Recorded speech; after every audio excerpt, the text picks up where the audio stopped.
Clever, very. Clever, Lenehan said. Very. Gave it to them on a hot plate, Miles Crawford said. The whole bloody history. Nightmare from which you will never awake. I saw it, the editor said proudly. I was present. Dick Adams, the best-hearted bloody corkman the Lord ever put the breath of life in, and myself. Lenehan bowed to a shape of air, announcing, Madam, I'm Adam. And able was I ere I saw Elba. That's a palindrome. History, I, Miles Crawford cried. The old woman of Prince's Street was there first. Thee was weeping and gnashing of teeth over that. Out of an advertisement. Gregor Gray made the design for it. That gave him the leg up. Then Paddy Hooper worked Taipei, who took him on to the Star. Now he's got in with Blumenfeld. That's press. That's talent. Pyet. He was all their daddies. The father of scare journalism, Lenehan confirmed, and the brother-in-law of Chris Callanan. Hello? Are you there? Yes, he's here still. Come across yourself. Where do you find a pressman like that now, eh? The editor cried. He flung the pages down. Clam Dever, Lenehan said to Mr. O'Madden Burke. Very smart, Mr. O'Madden Burke said. Professor McHugh came from the inner office. Talking about the Invincibles, he said, did you see that some hawkers were up before the recorder? Oh, yes, J.J. O'Malloy said eagerly. Lady Dudley was walking home through the park to see all the trees that were blown down by that cyclone last year, and thought she'd buy a view of Dublin.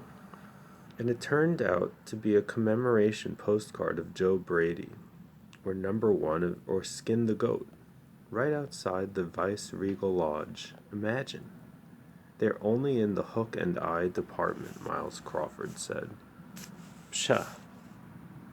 Press and the bar. Where have you a man now at the bar like those fellows, like Whiteside, like Isaac Butt, the silver-tongued O'Hagan? Eh? Ah, bloody nonsense. Only in the halfpenny place.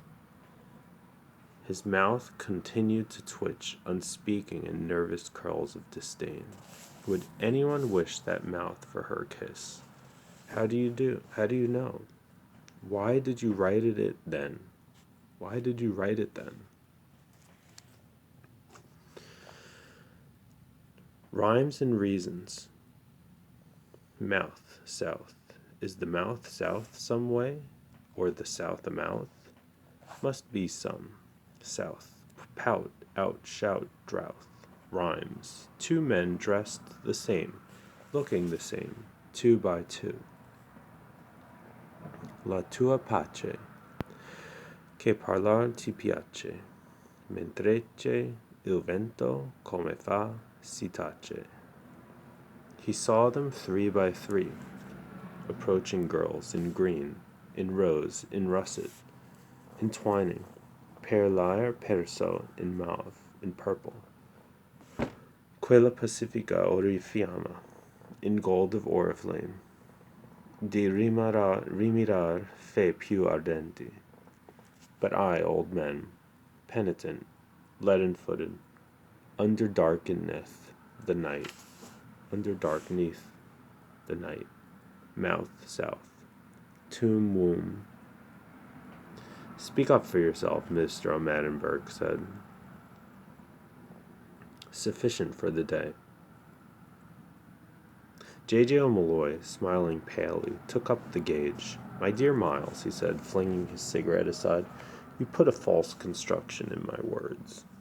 I hold no grief, as at present advised, for the third profession qua profession, but your cork legs are running away with you. Why not bring in Henry Grutton and Flood and Demosthenes and Edmund Burke? Ignatius Gallagher we all know, and his chapelizod boss, Harmsworth of the Farthing Press, and his American cousin of the Bowery gutter sheet, not to mention Paddy Kelly's budget, Pew's occurrences, and our watchful friend, the Skibbereen Eagle. Why bring in a master of forensic eloquence like Whiteside? Sufficient for the day is the newspaper thereof. Links with bygone days of yore. Grattan and Flood wrote for this very paper, the editor cried in his face. Irish volunteers. Where are you now? Established 1763. Dr. Lucas. Who have you now, like John Philpot Curran? Pshaw! Well, J.J. O'Malloy said, Bush K.C., for example. Bush, the editor said. Well, yes. Bush, yes. He has a strain of it in his blood. Kendall Bush, Seymour Bush. He would have been on the bench long ago, the professor said. Only for... But no matter. J.J. O'Malloy turned to Stephen and said quietly and slowly, one of the most polished periods I think I ever listened to in my life fell from the lips of Seymour Bush. It was in that case of fratricide, the child's murder case. Bush defended him, and in the porches of mine ear did pour. By the way, how did he find that out? He died in his sleep. Or the other story, beast with two backs. What was that? The professor asked. Italia, magistra, artium. He spoke on the law of evidence, J.J. O'Malloy said, of Roman justice as contrasted with the earlier Mosaic code, the Lex Talionis. And he cited the Moses of Michelangelo in the Vatican. Ha! A few well-chosen words, Lenehan prefaced. Silence. Pause. J.J. O'Malloy took out his cigarette case. False lull. Something quite ordinary. Messenger took out his matchbox thoughtfully and lit his cigar. I have often thought since, on holding back over that strange time, that it was that small act, trivial in itself, that striking of that match, that determined the whole aftercourse of both our lives. Wow. Polished period. One of the let me bring that back. J.J. O'Malloy resumed, molding his words. He said of it, that stony effigy in frozen music, horned and terrible, of the human from divine, that eternal symbol of wisdom and prophecy, which, if aught that the imagination or the hand of sculptor has wrought in marble, of soul transfigured, and of soul transfiguring, deserves to live.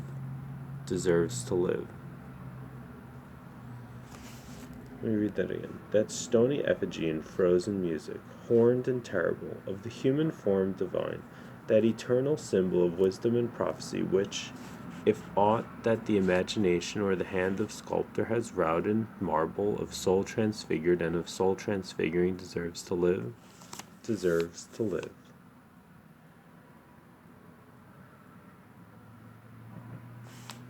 Which, if aught that blah blah blah, which, if, deserves to live. His slim hands with a wave graced echo and fall. Fine, Miles Crawford said at once. The divine afflatus, Mr. O'Madden Burke said. You like it? J.J. O'Malloy asked Stephen. Stephen, his blood wooed by grace of language and gesture, blushed. He took a cigarette from the case. J.J. O'Malloy offered his case to Miles Crawford. Lenehan lit the cigarettes, as before, and took his trophy, saying, Muchibus thankibus. A man of high morale. Professor Magenis was speaking to me about you. J.J. O'Malloy said to Stephen. What do you really think of that hermetic crowd, the opal hush poets? A.E., the master mystic. That Blavatsky woman started it. She was a nice old bag of tricks. A.E. has been telling some Yankee interviewer that you came to him in the small hours of the morning to ask him about planes of consciousness. But Magenis thinks you must have been pulling A.E.'s leg. He is a man of the very highest morale, Magenis. Speaking about me, what did he say? What did he say? What did he say about me? Don't ask. No, thanks, Professor, McHugh said, waving the cigarette case aside. Wait a moment. Let me say one thing. The finest display of oratory I ever heard was a speech made by John F. Taylor at the College Historical Society. Mr. Justice Fitzgibbon, the present Lord Justice of Appeal, had spoken, and the paper under debate was an essay, new for those days, advocating the revival of the Irish tongue. He turned towards Miles Crawford and said, "You know Gerald Fitzgibbon, then you can imagine the style of his discourse." "He is sitting with him, T. Healy," J.J. O'Malloy said, rumor has it, "on the Trinity College Estates Commission."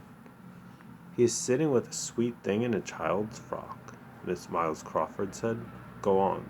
"Well, it was the speech, mark you," the professor said, "of a finished orator, full of courteous haughtiness and pouring in chastened diction. I will not say the vials of his wrath, but pouring the proud man's contumely upon the new movement.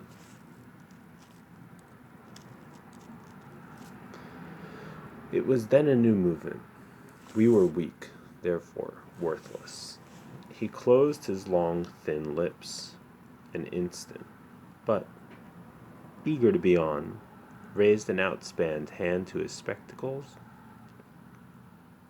and, with trembling thumb and ring finger, touched lightly the black rims, steadied them to a new focus. In a ferial tone he addressed J.J. O'Malloy. Taylor had come there, you must know, from a sick bed. That he had prepared his speech I do not believe, for there was not even one shorthand writer in the hall. His dark, lean face had grown a shaggy beard, had a growth of shaggy beard round it. He wore a loose neckcloth, and altogether he looked, though he was not, a dying man. His gaze turned at once, but slowly, from J.J. O'Malloy's towards Stephen's face, and then bent at once to the ground, seeking. His unglazed linen collar appeared behind his bent head, soiled by his withering hair. Still seeking, he said. When Fitzgibbon's speech had ended, John F. Taylor rose to reply. So he's probably arguing against reviving the Irish tongue. Briefly, as well as I can bring them to mind, his words were these. He raised his head firmly. His eyes bethought themselves once more. Witless shellfish swam in the gross lenses, to and fro, seeking outlet.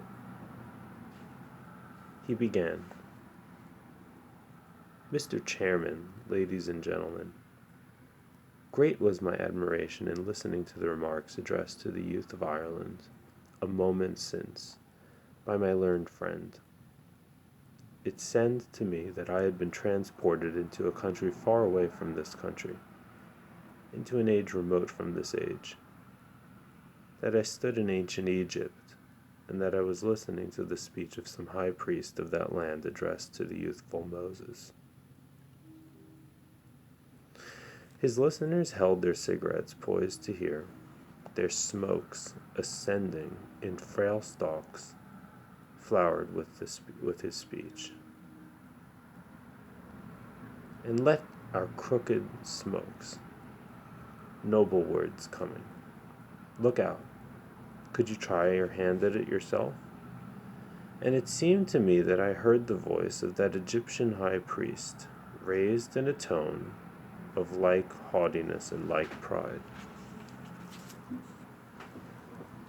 I heard his words, and their meaning was revealed to me. The voice. It was revealed to me that those things are good, which yet are corrupted, which neither if they were supremely good nor unless they were good could be corrupted. Ah, curse you. That's St. Augustine. Why will you Jews not accept our culture, our religion, and our language? You are a tribe of nomad herdsmen. We are a mighty people. You have no cities, nor no wealth. Our cities are hives of humanity, and our galleys, tyranny and quadriren, laden with all manner of merchandise, furrow the waters of the known globe. You have but emerged from primitive conditions. We have a literature, a priesthood, an age-long history, and a polity. Nile, child, man, effigy. By the Nile bank, the Babe Marys kneel. Babe Marys, cradle bulrushes. A man supple in combat, stone-horned, stone-bearded, heart of stone. You pray to a local and obscure idol. Our temples, majestic and mysterious, are the abodes of Isis and Osiris, of Horus and Amun-Ra. Your serfdom, awe and humbleness. Ours, thunder and the seas. Israel's weak and few are her children. Egypt is a host, and terrible are her arms. Vagrants and day laborers are you called. The world trembles at her name. A dumb belch of hunger cleft his speech. He lifted his voice above it boldly. But ladies and gentlemen, had the youthful Moses listened to and accepted that view of life, had he bowed his head and bowed his will and bowed his spirit before that arrogant admonition, he would never have brought the chosen people out of their house of bondage, nor followed the pillar of the cloud by day. He would never have spoken with the Eternal amid lightnings on Sinai's mountaintop, nor ever have come down with the light of inspiration, shining in his countenance and bearing in his arms the tables of the law graven in the language of the outlaw. He seized and looked at them, enjoying silence,